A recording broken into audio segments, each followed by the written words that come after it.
Marina, she ain't gonna like just throw money at a player. Just she's gonna be a tough negotiator, and she's gonna try and get that fee down as to. I think that's the amazing thing about the Havertz deal. I mean, if you're initially paying 61 million for Kai Havertz, that to me is absolutely ridiculous. When you look at players last summer in their prime, like Pepe going for 75 million. I mean, I think it just shows you how well Marina has done. Just continuously, like over and over and over again, she's been able to just pull off masterstrokes and I think this is something that probably people outside of Chelsea don't get is Chelsea want to be a self-sustainable club, which may seem laughable to other people when they think about Roman, bankrolling the club or whatever. But this is what Chelsea want to be. That's her role. It's about selling and it's about buying. And she's been just incredible about that. I mean, just a little bit on Marina, because I think she deserves so much credit this summer, because I think a few years of great work have come to fruition for the business we've done. Yeah, I fully agree, man. I definitely think that Marina has shown lots of grace and signs of I'm going to be the very best I can be. I don't think she makes the same mistakes too often. And I feel like this window is kind of like a masterstroke in a sense that this is like someone who has kind of perfected her craft in a sense, Like we've been in situations like this before where we fumbled Lukaku's and Alisson's, etc.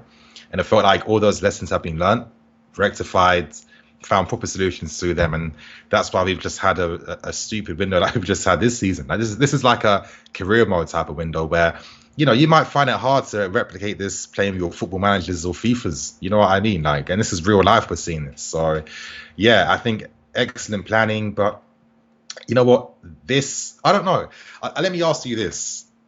I guess this awfully depends on, obviously, are we capitalizing on fortune in the sense that the transfer ban, if we never got this ban, would we be seeing any of this right now? I don't know. And I don't know if it's a concern or maybe it's just something just to think about as a hypothetical, but it is kind of like this has literally happened in the space of what 2 seasons, which is like a year and a bit. This type of transformation, there's a chance we never would have seen this if it wasn't for a ban. And it seems absolutely crazy that we had all the right structures in place to get to this level in a year and a half, and we might not have done that because we would have held on to, the stupid, outdated ways of doing things. I think there was a combination of things, like I think the 2017 transfer window, the fallout with Conte, I think Sarri, I think there was a lot of things that all happened very quickly that maybe internally in the club made them rethink about the way they were going about things, which I think helped. I literally, the moment that transfer ban was announced, I actually felt this could be a blessing in disguise for us, because I felt the young players would finally actually get a chance. But I didn't even think at the time Lampard would be employed as manager, and that's what happened. And I think it was a culmination of things. I think they probably saw, we keep on getting these coaches in, foreign coaches that don't click with the club, that are here for short amounts of time. The lack of studying over a coach, I think, was a big problem with both Sarri and Conte. I mean, Conte did win us a Premier League title, but, the second season was a disaster. There was, it left the club in a very bad position. And I think that bringing in Lampard, bringing in Cech as well, I think has been a key part of this, almost that middleman, because we lost Emanalo, and that middleman between the coach and the board to like get a coherent vision going, because, and as well domestically, probably Roman and the club seeing Liverpool and Man City, all the great work they've done over a number of years. I think that was the thing.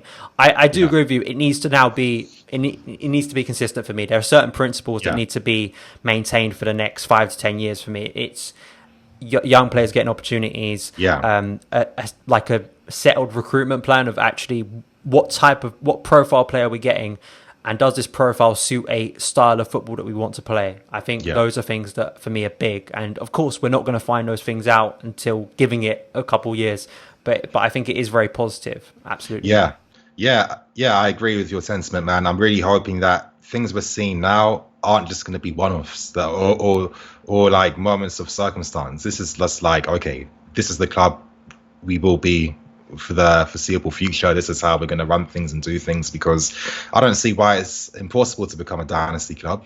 For me, the dynasty clubs like your Bayerns, your Madrids, your Barca's, where every decade they are competing, that is, for me, that has to be the goal. Is once you reach that level, you're just like an absolute superpower. And I think they're not too far from that. If we can win things in the right way, that'll go a long way in just changing their overall look and profile of how we're seen. Because if you consider, this next decade could be absolutely unreal. Like, I get a vibe that we'll probably get we'll probably see a new stadium within these next 10 years. I think one that coincides with the new superstar team too. That's just, marketing gold. I can't even imagine. Yeah. Can I just ask you about the stadium? Because I in some ways exciting, but I do think it's a massive hurdle for the club, and it's a massive problem for the club as well, because of course it's up in the air, and I think that the halting of that project very much brought up the speculation about Roman's interest in the club. I think this year, of course, has quashed a lot of that now, because why would Roman back a coach why would the board back a coach so emphatically? Like, Roman, of course, is we heard about his willingness to get Kai Havertz over the line. But this stadium thing, as we've seen with both two London clubs, examples now, Liverpool and Tottenham, of how it there are problems with that, and how it's going to impact you financially in the transfer market. And I think Chelsea have a big problem as well with planning permission of where they're actually going to put, whether it, because it still seems quite conflicted over whether it's going to be the original plan of redeveloping Stamford Bridge, and that brings up all these problems of where we're going to relocate for a couple of years, or actually there's been talks recently about it being a new stadium in the local area in certain places. Do you think that's going to be although it can be exciting, do you think that's going to be a problem for the club in the coming years? I mean, potentially. I think obviously the cost of the stadium was just way too high. Could that be a combination maybe of like how ambitious the design looks? Because personally, man, after I saw that new type of like Coliseum feel, I'd be really disappointed if that wasn't the stadium that we eventually get. Because I just think it's so iconic looking already that if we're a club that I think we can be, just having an iconic looking stadium alongside and, hopefully an iconic team, I mean, that will just set us up forever. So, it depends on like the market, and obviously if it's like the right climate to invest and spend. It seems like things were really overinflated, like over $1 billion, because obviously you got to like consider the cost. Like, of course, getting a stadium, you don't want to get profit like 50 years from now. You know what I mean? We want to start generating quite quickly. So I don't know. It fully depends. I'm not an expert on like property markets and values and stuff like that, but I guess those things will be factored in, considered seriously, and hopefully there'll be like the right environment to invest again, where we really start to put these plans in motion. But thank you so much, mate, for coming on the channel once again. A great discussion. I know most people watching this will know where to find your channel, but not only where can people find your work online, but also what can people expect coming up on your channel in the coming days? Well, I need to keep things real. I mean, having lots of issues with my PC. I think it's like on its final, it's on life support right now. And it has been a bit peak getting these videos out, because it's content I've got sitting on that I can't really do nothing with, which is, it's been, I've